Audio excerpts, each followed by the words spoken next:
지영은 결혼한 지 이제 겨우 8달이 지났을 뿐이었다. 하지만 그 짧은 시간 동안 그녀는 스스로가 이미 많이 달라져 있음을 느꼈다.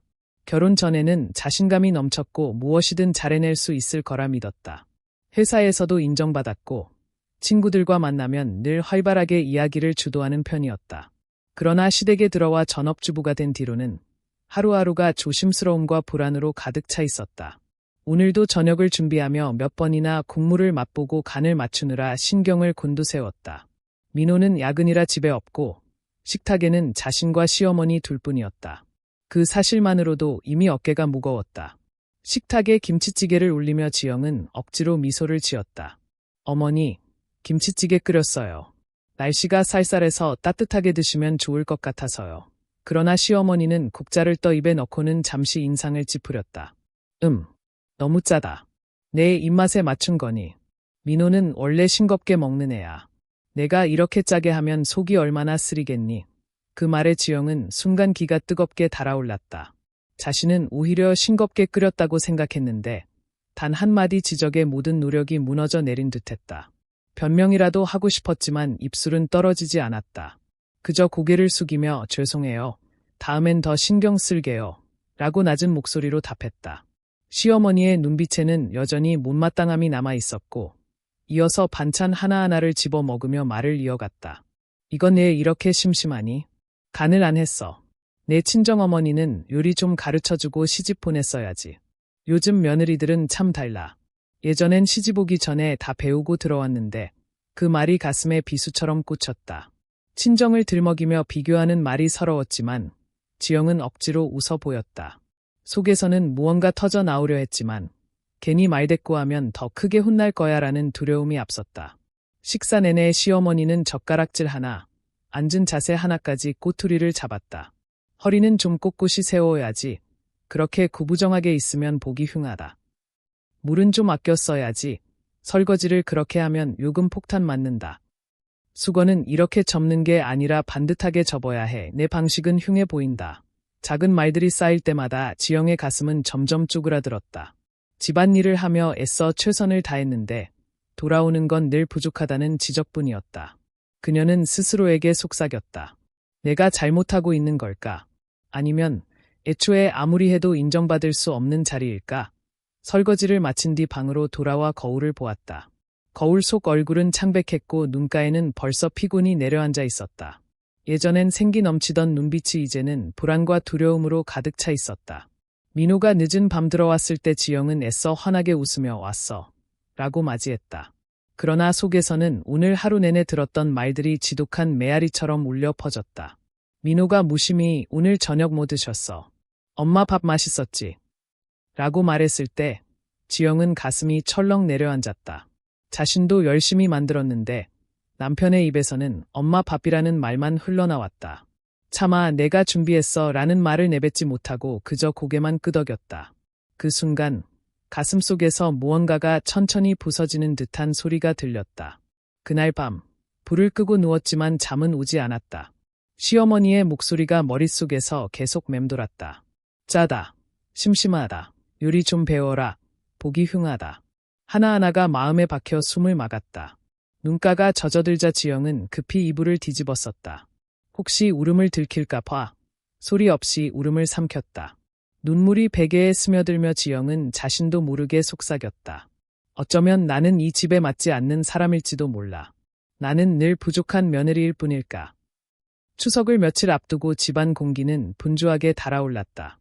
지영은 며칠 전부터 제사 음식 재료를 사오고 밤을 까고 전 부칠 준비를 하느라 손끝이 쉴 틈이 없었다. 아직 결혼한 지 1년도 채 되지 않아 이런 대규모 명절 준비는 처음이라 마음속으로 긴장을 감추지 못했다. 친정에서는 늘 소박하게 차례를 지냈기에 수십 가지 음식을 한 번에 준비하는 건 그야말로 낯선 전쟁 같았다.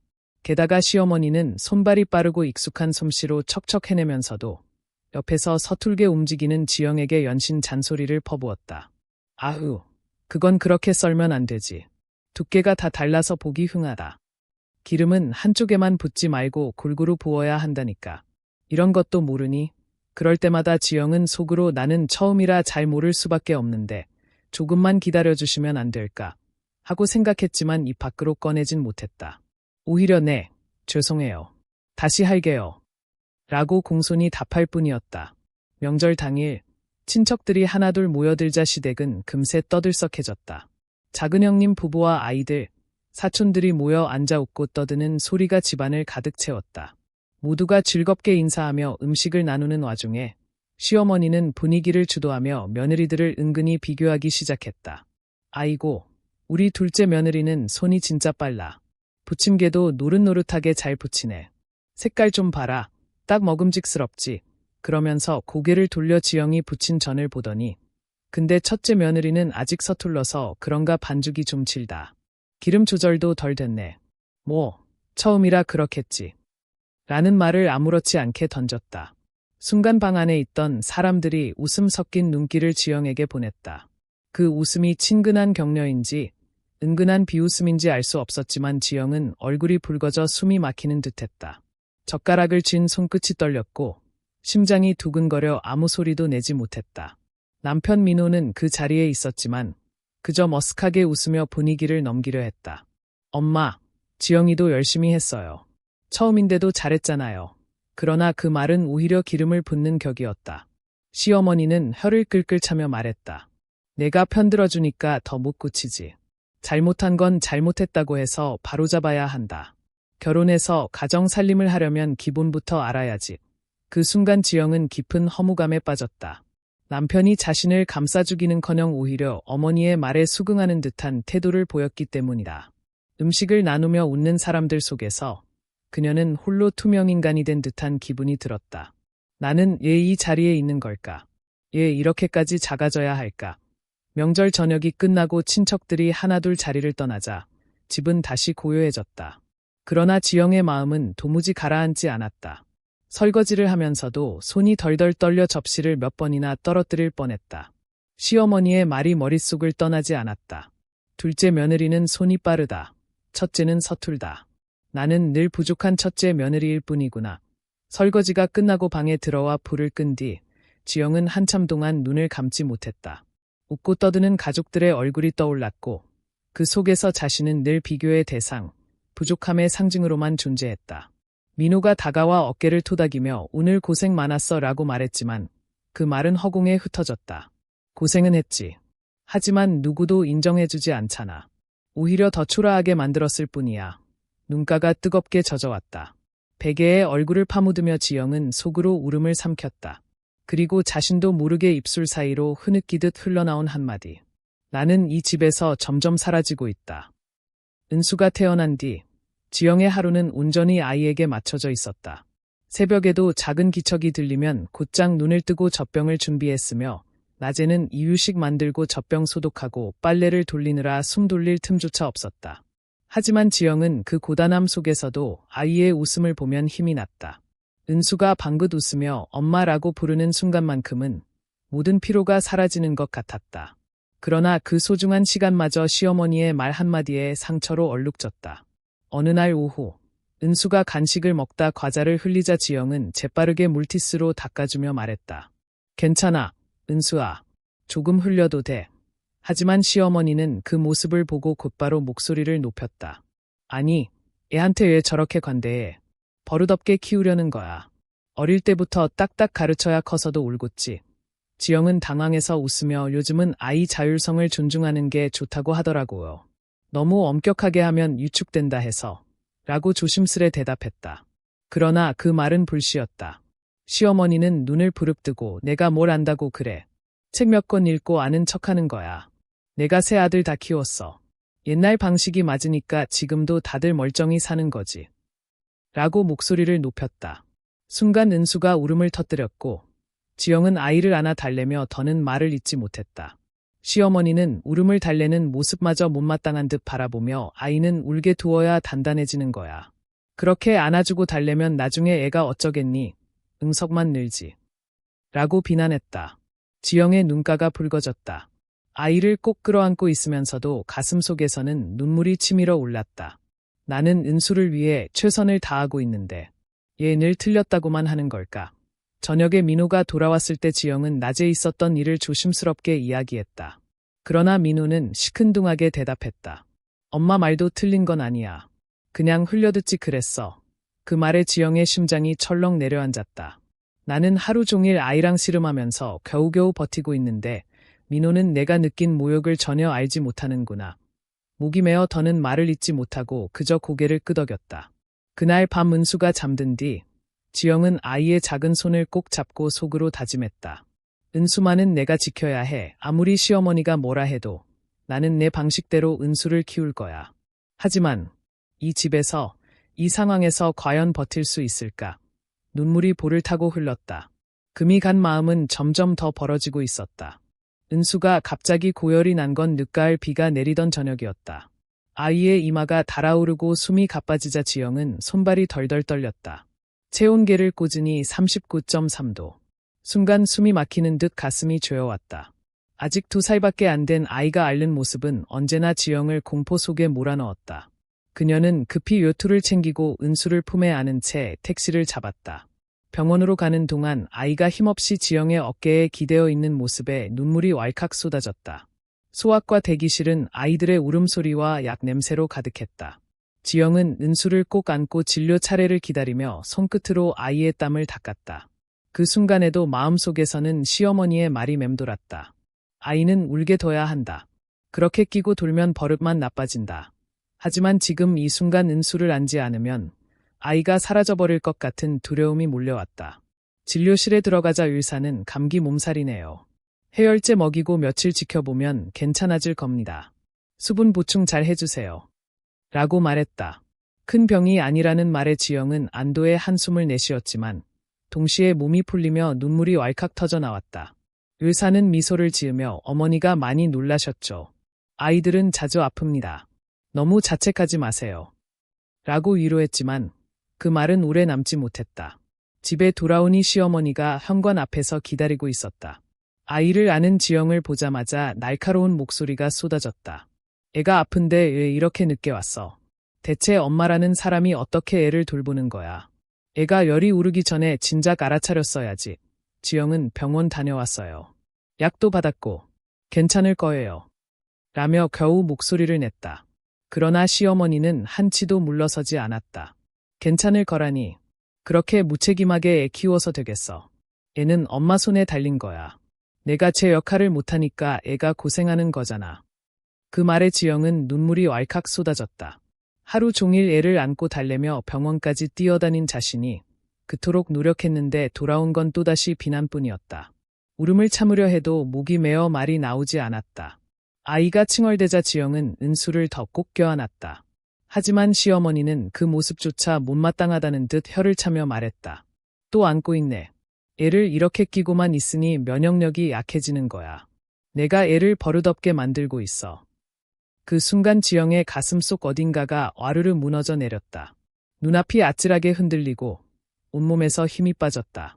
나는 하루 종일 애를 위해 뛰고 울고 버텼는데 이 집에서는 얘 단 한 번도 인정받지 못하는 걸까?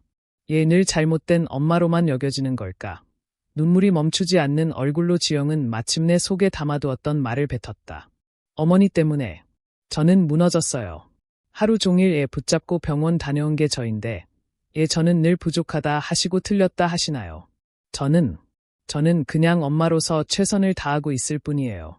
그런데 어머니 때문에 저는 자꾸 무너져요. 순간 공기가 멎은 듯 집안은 정적에 휩싸였다. 시어머니는 예상치 못한 눈물 섞인 고백에 잠시 말을 잇지 못했다. 그러나 금세 굳은 얼굴로 돌아서며 그래도 내가 달라져야지. 눈물로 해결되는 게 아니야. 라고 말하고 방으로 들어가 버렸다. 민호가 집에 들어온 건 그로부터 1시간 뒤였다. 지영은 은수를 재운 뒤 거실 소파에 멍하니 앉아 있었다. 눈은 퉁퉁 부어 있었고 손은 떨려 컵을 잡는 것조차 힘들었다. 민호가 다가와 그래. 무슨 일 있었어? 라고 물었지만 지영은 대답하지 못했다. 대신 가늘게 떨리는 목소리로 혼잣말을 내뱉었다. 민호야, 나 정말 더는 못 버틸 것 같아. 그날 밤 이후로 지영은 입을 닫아버렸다. 시어머니의 말은 마치 몸속 깊이 스며든 독처럼 지영의 심장을 서서히 잠식했다.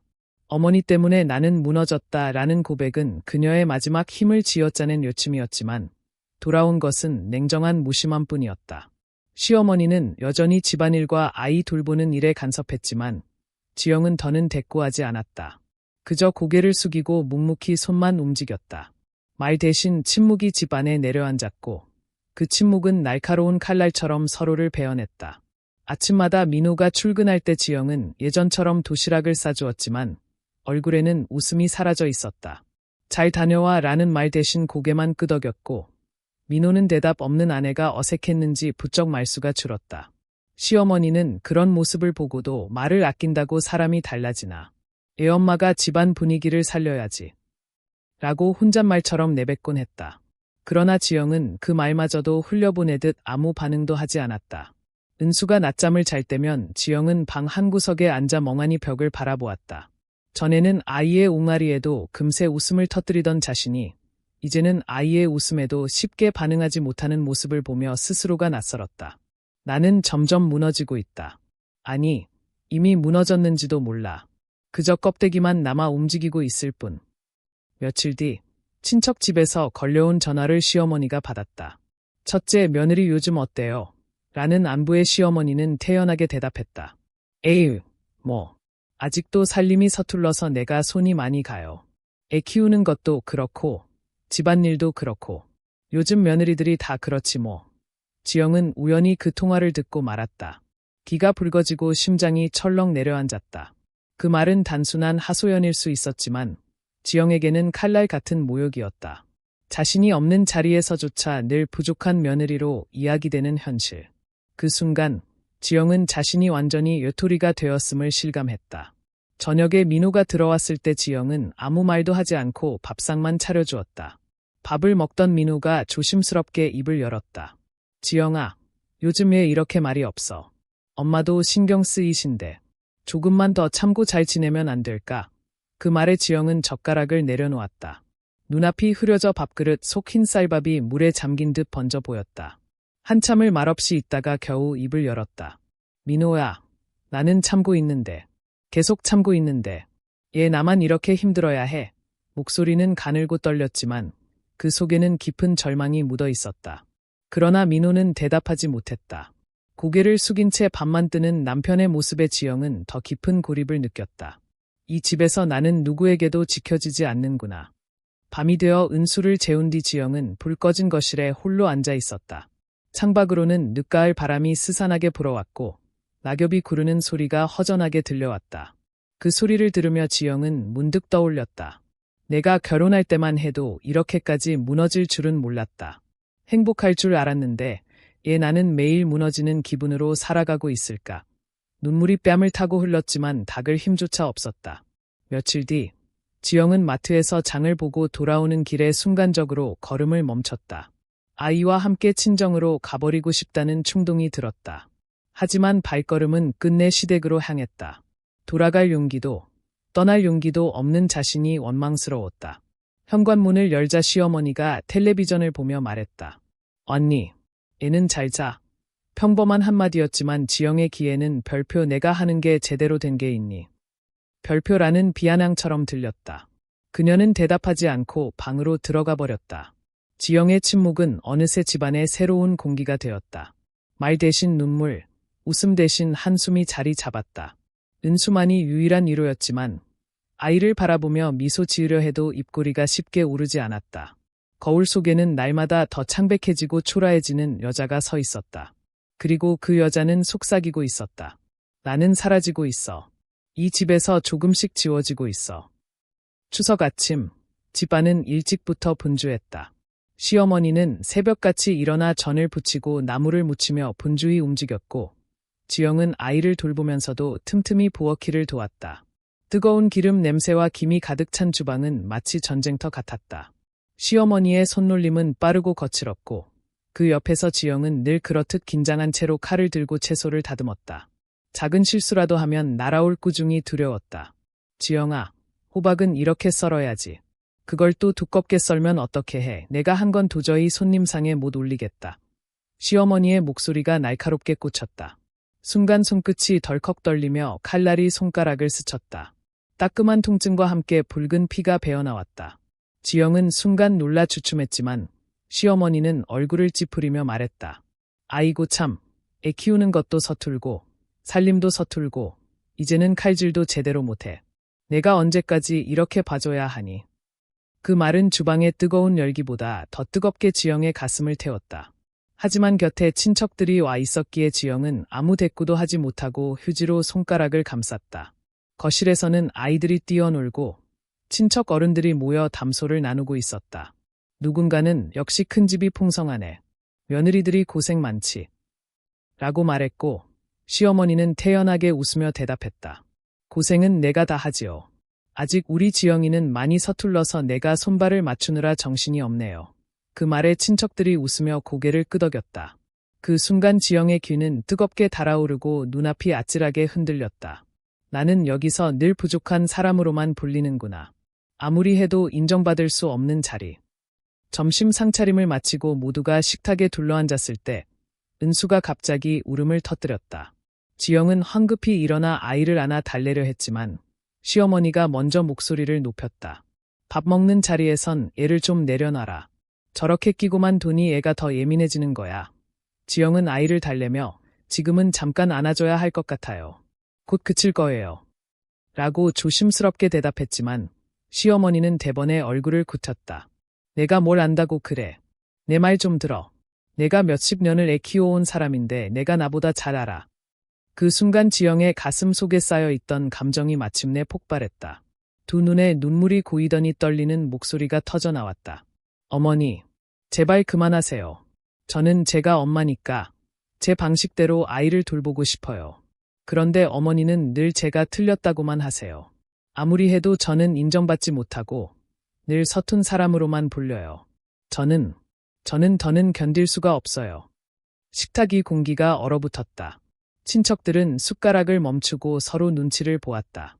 민호는 당황한 표정으로 지영을 붙잡으려 했지만 이미 눈물과 함께 쏟아져 나온 말은 멈추지 않았다. 저는 하루 종일 아이 돌보고 살림하고 어머니 눈치 보면서 버텼어요. 그런데 왜 저는 늘 모자란 며느리로만 남아야 하나요? 제 마음은 단 한 번도 봐주지 않으세요. 저는 이제 무너져 버렸어요. 어머니 때문에. 목소리는 흐느낌에 잠기고 눈물은 멈추지 않았다. 은수는 엄마의 울음에 놀라 더욱 크게 울었고 그 울음소리는 집안 가득 퍼졌다. 시어머니는 한동안 말을 잇지 못하고 굳어 있었다. 결국 작은 목소리로 다 내 잘 되라고 그런 건데 라고 중얼거렸지만 그 말은 지영의 귀에 닿지 않았다. 지영은 아이를 안은 채 자리에서 일어나 방으로 들어가 버렸다. 남은 식탁 위에는 차가운 침묵만이 내려앉았다. 친척들은 애써 대화를 이어가려 했지만 분위기는 이미 무너져 있었다.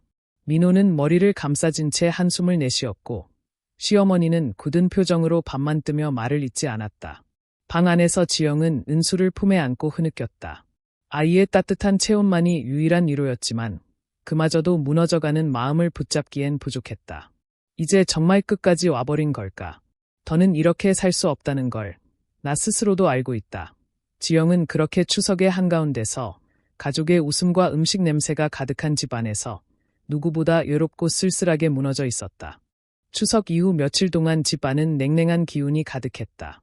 지영은 시어머니와 거의 말을 하지 않았다. 필요한 말이 있으면 간단히 대답할 뿐 눈도 잘 마주치지 않았다. 민호는 그 중간에서 애써 분위기를 풀어보려 했지만 오히려 더 어색해졌다. 집은 여전히 굴러갔지만 그 안에서 사람들의 마음은 서로 닿지 않은 채 멀어져 있었다. 밤마다 지영은 잠들지 못한 채 천장을 바라보았다. 은수의 고른 숨소리를 들으며 마음속에서 수많은 질문이 떠올랐다. 나는 이 집에서 계속 버틸 수 있을까? 은수를 위해서라면 그냥 참고 살아야 하나? 아니면 이제 정말 나를 위해 결정을 내려야 할까? 그 질문은 날마다 그녀를 괴롭혔다. 어느 날 오후, 지영은 아이를 안고 잠시 친정집에 들렀다. 어머니는 창백해진 딸의 얼굴을 보며 안쓰럽게 손을 잡아주었다. 지영아, 내가 많이 힘든 것 같구나. 그 말에 지영은 결국 참아왔던 눈물을 쏟았다. 어머니는 말없이 등을 두드려 주었다. 그 순간 지영은 깨달았다. 나는 혼자가 아니구나. 하지만 그렇다고 해도 나를 대신해 누구도 결정을 내려주지 않는다. 결국 선택은 내 몫이야. 집으로 돌아오는 길, 가을바람이 차갑게 불어왔다. 길가에 윤행잎이 노랗게 물들어 바람에 흩날리는 것을 보며 지영은 잠시 발걸음을 멈췄다. 바람에 휘날리는 잎사귀처럼 자신도 흔들리고 있었다. 하지만 동시에 흩날린 잎이 결국 땅에 내려앉듯 자신도 언젠가 선택을 내려야 한다는 사실을 느꼈다. 그날 밤, 지영은 방 안에서 작은 수첩을 꺼냈다. 그 안에 조용히 글을 쓰기 시작했다. 나는 무너졌다. 하지만 다시 일어서고 싶다. 나는 엄마이고, 한 사람의 여자이고, 나 자신이다. 더는 누구의 그림자 속에서만 살고 싶지 않다. 글씨는 떨렸지만 한 줄 한 줄이 지영의 진심이었다. 글을 쓰며 그녀는 처음으로 자신과 마주하는 느낌을 받았다. 시어머니는 여전히 변하지 않았고 민호는 여전히 중간에서 우왕좌왕했지만 지영의 마음은 조금 달라져 있었다. 나는 이제 결정을 내려야 한다. 언제까지 이 침묵 속에서 사라질 수는 없어. 나를 위해서, 은수를 위해서. 그녀의 눈빛은 오랜만에 단단해졌다. 그러나 아직 결정을 내린 것은 아니었다. 지영은 단지 문 앞에 서 있을 뿐이었다. 그 문을 열어야 할지 아니면 다시 닫고 안으로 물러서야 할지는 알 수 없었다. 하지만 확실한 건 이제 더 이상 예전처럼 무기력하게 버티지 않을 거라는 것. 그녀 안에서 무언가가 조금씩 달라지고 있었다. 그리고 그렇게 조용히 다가오는 새로운 아침을 맞이했다. 지영의 이야기는 아직 끝나지 않았다. 그녀는 여전히 갈림길 위에 서 있고 선택은 이제 곧 다가올 것이다. 그녀가 어떤 길을 택할지 궁금하시다면 앞으로의 이야기를 놓치지 않도록 구독과 좋아요 부탁드립니다. 영상을 제작하는 힘이 됩니다.